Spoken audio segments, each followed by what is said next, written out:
خواتین و حضرات، طبی معلومات کے حوالے سے ہم ایک دلچسپ کہانی، ایک بچی کے پیدائش کے حال آپ کو سنا رہے تھے۔ اس کا دوسرا حصہ سنیے۔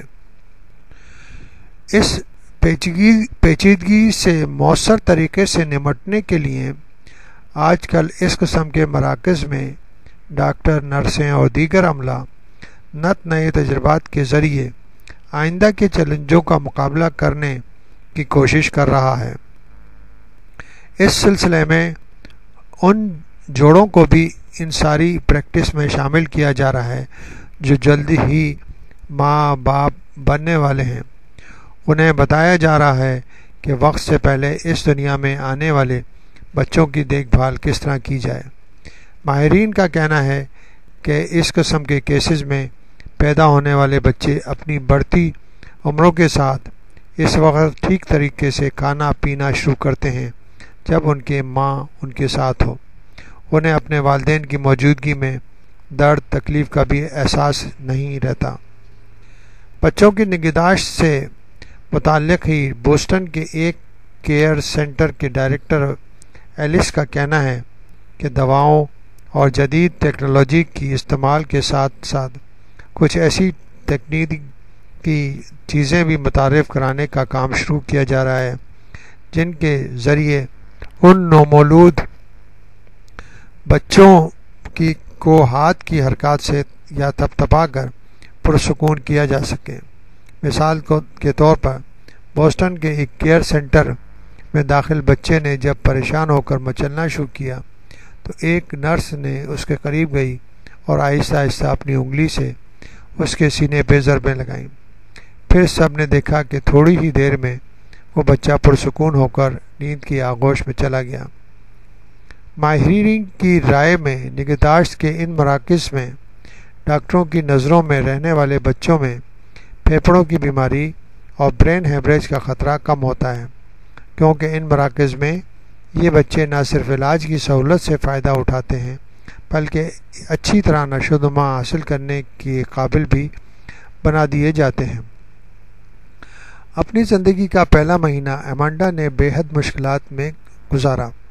اس عرصے میں اسے نہ جھولے میں آرام مل رہا تھا، نہ ماں کی گود میں، نہ ہی اس کا نظام ہضم دودھ کو ہضم کر پا رہا تھا۔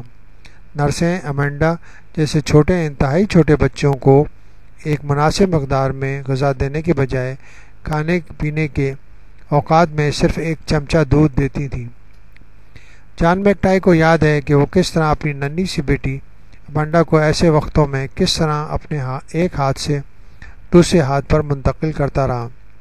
کمبرلی بتاتی ہے کہ یہ بات حوصلہ افزا تھی کہ ایمانڈا کے احساسات رفتہ مضبوط ہوتے جا رہے تھے۔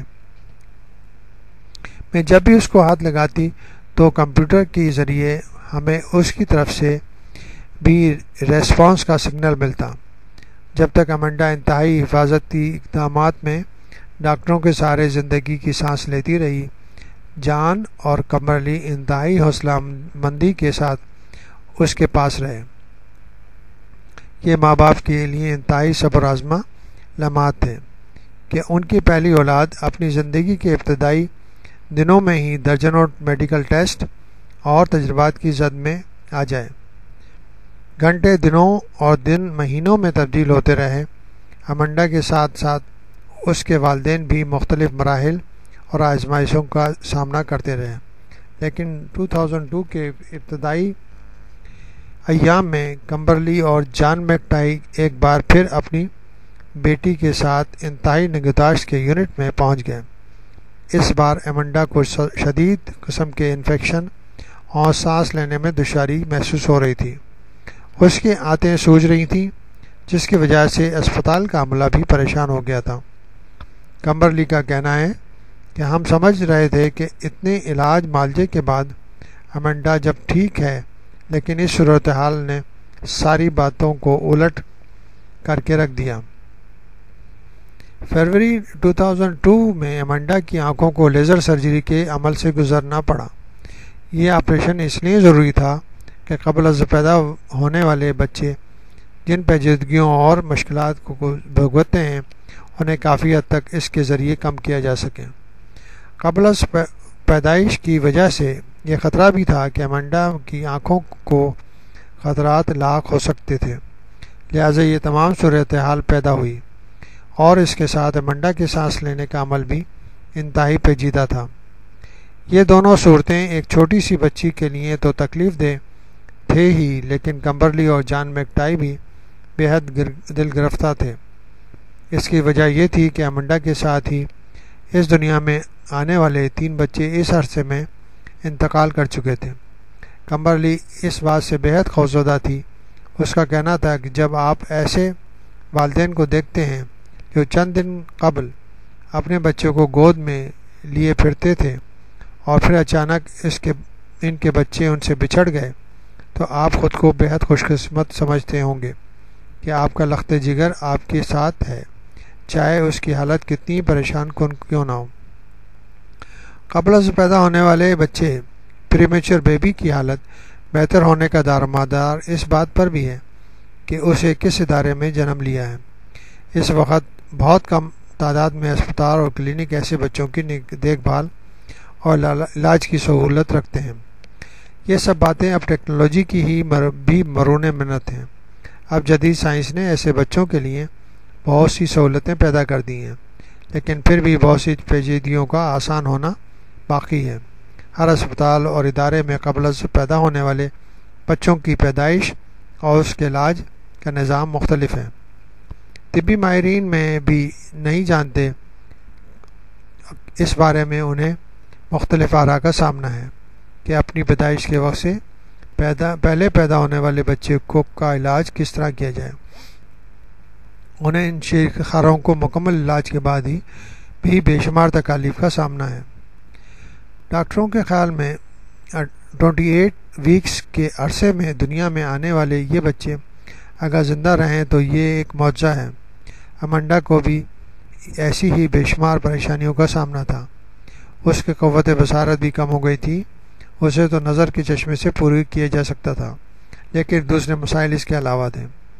ڈاکٹر حضرات نے کمبرلی اور میکٹائی کو خبردار کر دیا تھا کہ ایمنڈا کا سانس لینے میں تکلیف اسے دمہ استما کے مرض میں مبتلا کر سکتی ہے، اور مستقبل میں ہلکی سی بھی سردی اسے بے حد تکلیف دینے کا سامان پیدا کر دے گی۔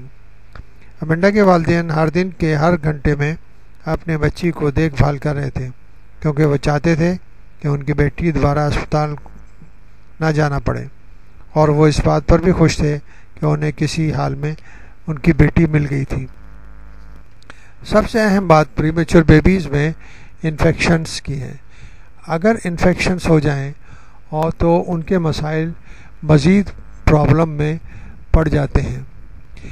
اس حوالے سے نیونیٹل انٹینسیو کیئر کے نرسیں ڈاکٹرز اسپیشل ٹریننگ حاصل کرتے ہیں، اور اس ٹریننگ کے بعد وہ ان چھوٹے بچوں کو بہت ہی محنت سے اور بہت ہی طبی لحاظ سے اپنی ایکسپرٹ صلاحیتوں سے کیئر کر سکتے ہیں۔